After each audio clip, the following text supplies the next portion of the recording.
Thank you. Hello. First of all, thank you for the anchor of peace and light that your teachings brought to me in difficult times. Thank you for that. Yes. I struggle with something, and I think I might not get something right. Okay. Let's go. When I listen to your teachings, Yes. they bring me in this place of the heart and the home outside of the mind. Yes. But when I do the practice, and it happened here in the satsang, Yes. during the meditations, I'm having a very hard time. With what? I get lost. You said that that's a sense of in this question. Who is this who? Who is this? Who is this who? This and that. As an example, I step into that awareness, and instantly I realize, I'm in the awareness now. Yeah, that's the trouble. And then there is this who is realizing? And then it goes on and on and on and on and on like that. No, it's not meant to go on and on. It's meant to chop something. Because reason why the question come, because somehow we come to this place, then something wants to claim, I did this. Something wants to claim, and that claim usually comes from the mind. Yes, I went there, I found this, I know who I am, I know I'm not the person. I hear this lots of time. I know I'm the self and so on. And it feels as though that is the evidence of the success of that. Then I ask, you who have done it? I say, pardon? Me? Yeah, but you particularly what? He says, me? I did it. I did it. Show me what you've done. You see, so this feeling of I, which has been given the accolade, given the gift of saying, I did this, I did that, I got rid of this, now I went above everything, I'm on top of the world. Watch this guy. It's a ghost. And it's not the Holy Ghost. Okay? It is a ghost that has not been questioned, and it's causing a lot of trouble on this planet. Because it is arrogant. It's not impartial. So this exercise, when done right, exorcise this ghost. So tell me again where it goes right and where it goes wrong. Just now you do, now. Exactly when I begin, Yes. when you begin the meditation and you say Om, Yeah. then I say what? Om. Okay, yes. Yeah. There is a moment where there is just being. There is only being. Yeah. Is beingness an object of perception? Slow down. Everybody question. Is beingness an object of perception? Meaning, yes, I can see the beingness. Slowly. Somebody say yes? I'll hold that yes for a moment. It's an object of perception. Yes, I can see or feel the sense of beingness. It's good. Like this. I can feel the sense of beingness. Yeah. As different from the mind. Like this? Yes. Okay. Next step. And then, exactly, there is this, I can feel the sense of beingness, and then I think that it's fake. That if I see that I sense the sense of beingness, then it's not that.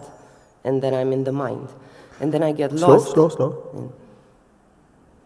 If I can see the sense of beingness, is beingness a dualistic experience? Please take a little moment, because if we look together and it becomes clear, then it will not trouble you anymore. Om. Dong. Okay?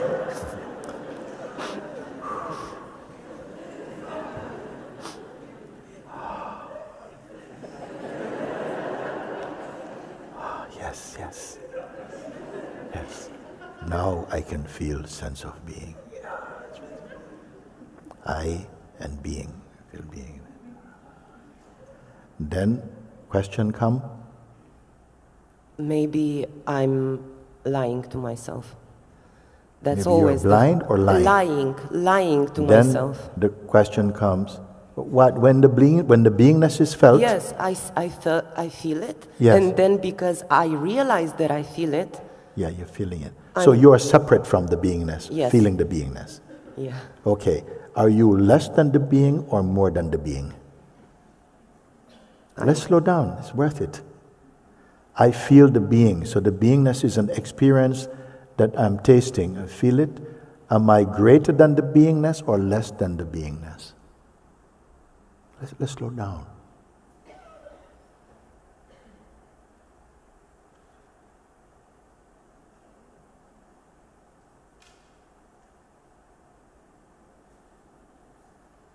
Don't know.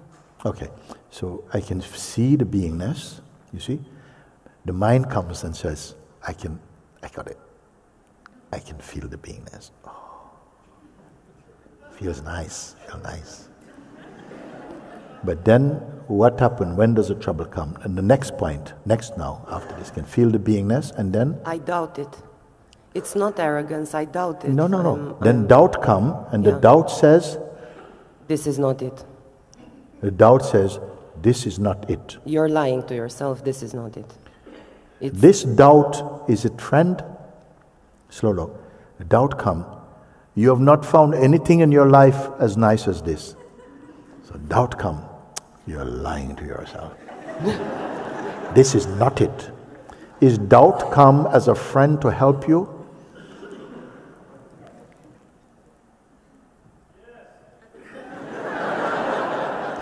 So the one who is helped by doubt, I would like you to come down a little bit, show me. The doubt has come. Okay, useful. We are not cursing doubt.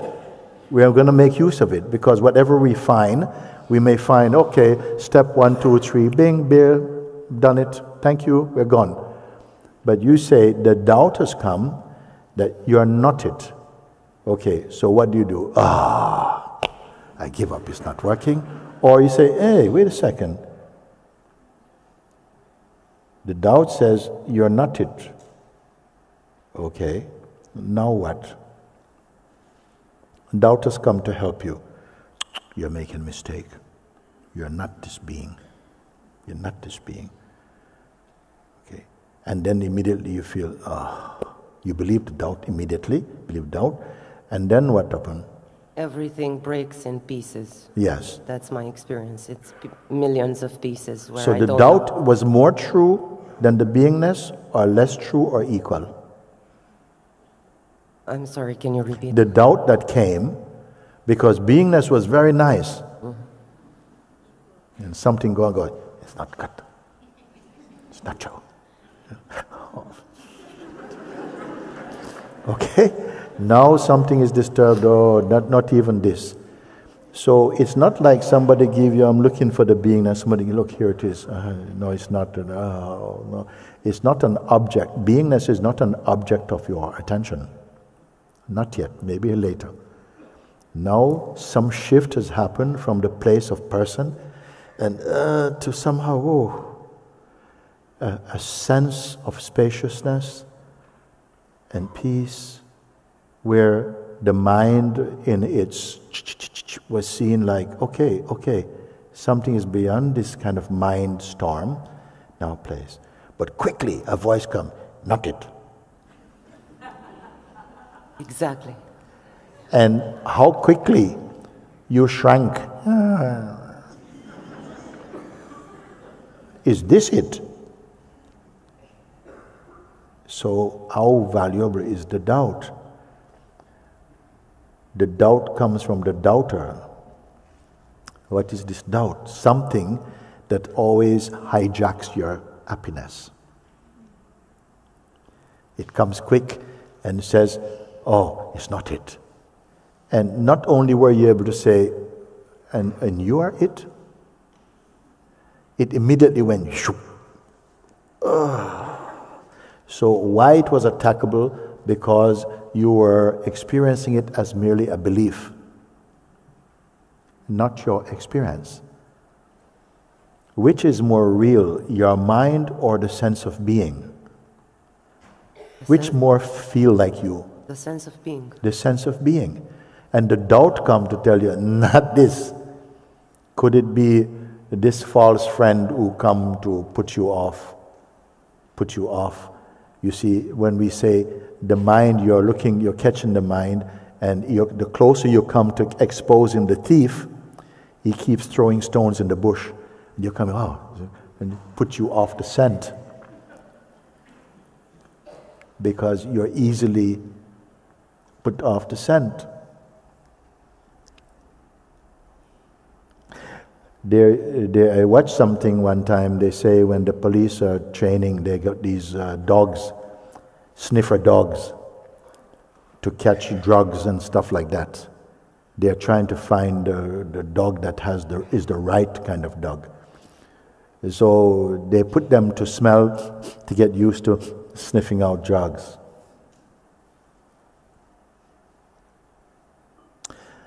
And then when they find something, they start to maybe flush the tail or something. I don't know. They flush something, and then the trainer comes and says, "Hey, good dog," and give him doggy biscuit. Then the dog happy. He's done his job. But if the dog is put on the exercise again to look, sniffing, and the trainer come and give him biscuit, and then he gives up the search and enjoy the biscuit, then they say this one is not good. The dog that is searching for the drugs, you give him biscuit he doesn't want. He's homing in until when he catch the biscuit, then he can have when he catch the drug, he will have his biscuit. So this is like you're onto this thing, and you're going deeper, and the mind give you biscuit. And you go, and the biscuit is, that's not it. You go, nom, nom, nom, nom, nom. And you feel down, depression biscuit come, you eat. And so this is a stage, you like this one, yeah? This is a stage that is important to see that it is also, the mind takes another form to say this is not it, to put you off the scent. You have come to the sense of beingness. From the place of beingness, the mind is more easily seeable. You see? Okay. But the thing is, we still retain some identity, even in the sense of beingness. It's okay for a bit, but only for a bit. Because as you remain observing mind, you'll see that there's still some toxins left in the sense of beingness. And you keep catching them out like that. You follow? Yeah. So something make you abandon your search. You took the biscuit from the mind, and then it threw you into some chaos. You lost your trail, and then you feel, no, it doesn't work for me. You gave up prematurely like that. You follow? Is it useful what we're sharing like that? Spot on. Very good. So what we will do now, as from now? Not take the biscuit. It's good. Don't take that biscuit.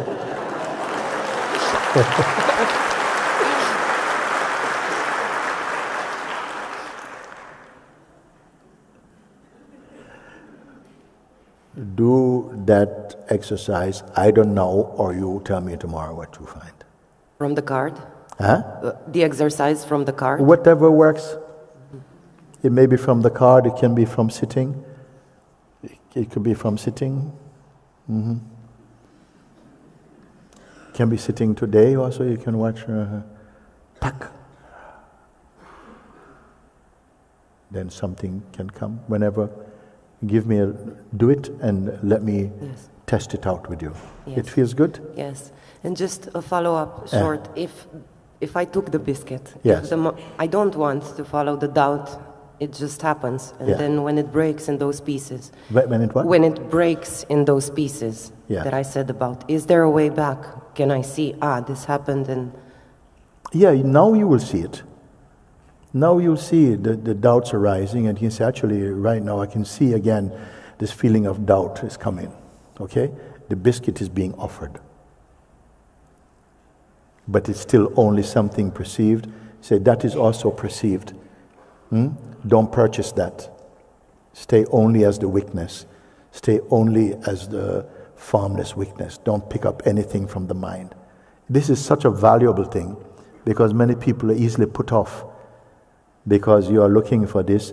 So the thief or the one who is want to get the drugs through, you see the dog come in, he gives him some nice burger. Come. Then he takes the burger, then you take the drug. You don't buy this thing. And it's going to work powerfully for you. Because when these things come to put you off the scent, is because there's something so valuable in your discovery. And we are all being cheated out of it by our own naivety or innocence. And you're going to grow powerfully in this. There's not a lot of things you have to conquer to find yourself. Just to watch the mechanism of the mind and identity. Very sneaky. Because after a while, it catches hold of you, and you work for it. You believe it. I want to bring it to a place where at a certain point, the schemes of the mind, it's too late. You're out of this cage.